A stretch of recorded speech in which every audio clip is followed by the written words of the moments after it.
Hello, this is Sharon McMillan, and this is my engaged reading activity submission for chapter number 2. Beginning with number 1, Comenius advised that children should stay with their mothers and not be given to teachers before the age of 6. Why? My response was that Comenius recognized that a child's education begins at birth, and children under the age of 6 require more care and attention than a teacher can give, and also making mothers the first teachers that their infants actually experience. Teachers can become overloaded if you have too many students that have to be cared for individually and require a lot of attention. So in that regard, having a class of students under 6, it can cause problems where there's actually no real teaching or exploration happening in the classroom.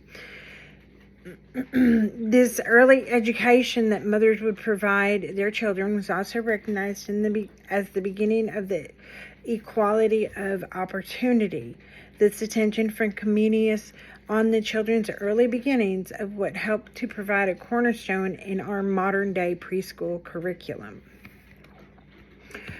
Question number 2, does Locke's educational thought and writings look like? What does Locke's educational thought and writings look like, and what is the most impressive aspect? Locke's writings and thoughts came from discussions with friends, with many not even revealed until some became published many years later. In one writing, Locke states that children must have the freedom to grow, play, experiment, and make mistakes. The fact that Locke understood the importance of a child's natural curiosity and personally sought to gain further knowledge of how children learned by using observation, examples, and practice. This is very kind of boiled down for what Locke thought and what he experienced in his own life and when he was around children. And so the most impressive aspect of his writings was the fact that he understood the importance of children just being able to be children. Oftentimes they were treated as small adults, and that just was not the case, and that actually robbed children from being able to develop their natural curiosity. Number 3. Rousseau saw the primary purpose of education as identifying and drawing out the special nature of childhood. Emphasis was placed on learning about children rather than on controlling them through physical and psychological abuse. Please check out the paragraph explaining the 3 places where education came from. Rousseau points out that there are 3 places where education comes from: nature, men, and things. Using self as an example, the inner growth of our faculties and organs become a learning exercise in nature, while how the knowledge is used leads us to the learning of man and the experiences of the surrounding the experiences of the surroundings is an education in things. So Rousseau actually combines all 3. He does not eliminate them. He does not kind of isolate one of them, because they do work in conjunction with each other. As you learn the things about nature and what is organically occurring, it leads us into the understanding of how man fits into it. And then as well as the more we learn and the more we are open and aware of our surroundings, that's also going to help in when we further learn about the things that are around us. And then finally, number 4, select one pedagogy. I do not know how to pronounce that. I am so sorry.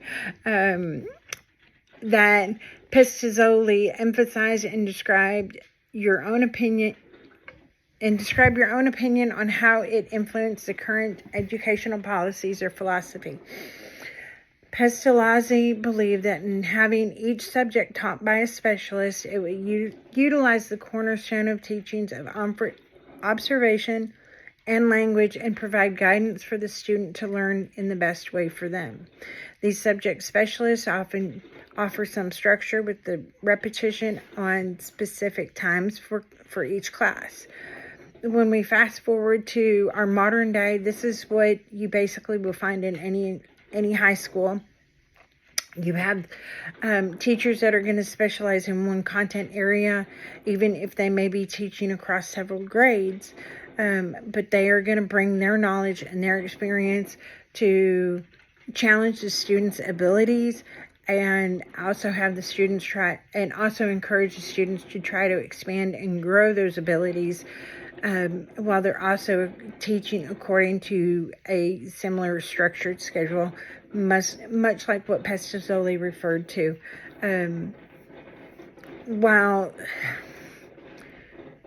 for the early childhood education, your younger years in the primary and your elementary classes, you won't have that you will have those teachers that are geared for those grades, but you will not have basically the concentration of content areas limited to one teacher.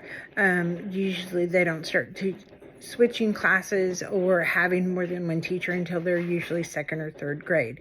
But once, of course, you get to middle school, junior high, high school, and into the college and university levels, that's when you're going to be able to truly find those teachers that have tested and become certified and qualified and are seen as qualified for teaching in that content area, and across the grades.